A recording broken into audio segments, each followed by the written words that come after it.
y'all, welcome back to my channel. It's Jamisi Caprithi, nurse practitioner extraordinaire, and this is day 2 of my Okra water challenge. And so you guys, I don't know how much of the okra water I'm gonna drink today. I think I'm gonna drink maybe 2 glasses today because I have to make another batch. I'm not gonna do like a whole pitcher because I already know that would really turn me off. So each day I'm gonna try to make it a little bit, I'm gonna make it fresh. And the other thing too, I'm a little bit hesitant because immediately when I did the water yesterday, I started itching.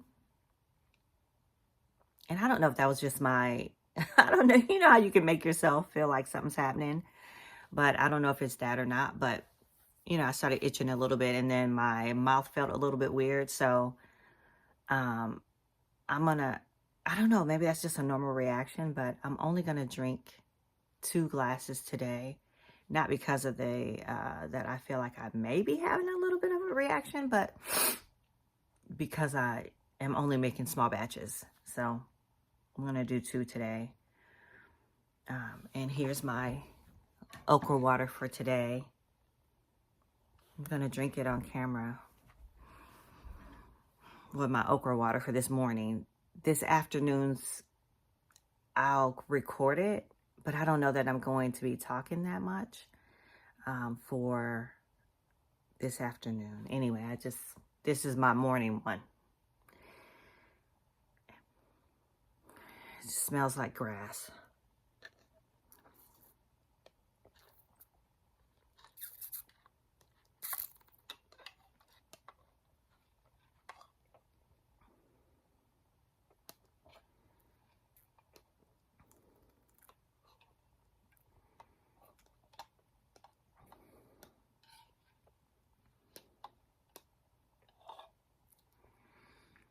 I have to drink stuff down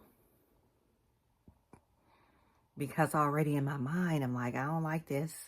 It's slimy. I don't want it. But literally, you guys, you can't through the straw. Now, I don't know what it's like if I just drank it. I'm not even going to do that. I'm not going to do it. But through the straw, I can't really tell the slime like that. So, anyway. All right.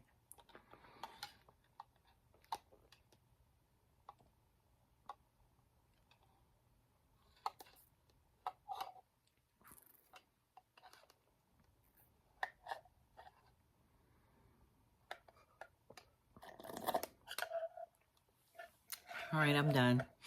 It's all gone. And I'm wondering if because I am doing the frozen okra water, that is not as bad. I don't know. Some people, I don't know what to compare it to. I just thought it was going to be awful because I don't like okra. And I'm going out of town on vacation in a couple days. So I hope I don't break out. Because if I break out, I'll be feeling bad. I'll be feeling crazy because, you know, you were trying to, you know, you don't want to be looking crazy on your trip. So that's that. This is day 2. And I'm actually thinking, okay, this isn't going to be too bad because I got through that. And I think more than anything mentally, because I am a texture girl, I was concerned that I wouldn't be able to do it. But in real life, it really just seems like it's just water with some grass, a little bit of grass. But I feel like this morning I woke up, my skin, my face felt more moisturized. Could be nothing. It could be a placebo effect. And I just think that it's that. But yeah, my stomach didn't hurt. I didn't have any feelings of that or anything like that. Yeah, so I will keep you guys updated. So this is day 2. First thing in the morning, having the okra water. I'm going to have some mid-afternoon. The thing is, you guys know that I do fast. I do intermittent fasting, so I normally don't eat until around 2:30. So Most likely the okra water is breaking my fast, but that's okay because it's just an experiment and I'm not like, I'm so used to it now. My body's used to my fasting and it's not a big deal. I'm not all pressed about that. I do want to see how this okra water works. And I'm hoping it will do something with brightening up my eyes. I know probably just like 3 days of doing it won't do that. But I don't know, maybe. We'll see. Also, I might do more than 3 days. Maybe I might do 4 days. Well, no. I don't know. We'll see. I'll do it until I feel like I'm going to stop. But I'm definitely going to do the 72 hours, okay? All right, you guys. I'll see you guys tomorrow. Bye. Well, midday, because I'm going to tape, but I'm not going to talk. I'm just going to be drinking the water. All right. See you later.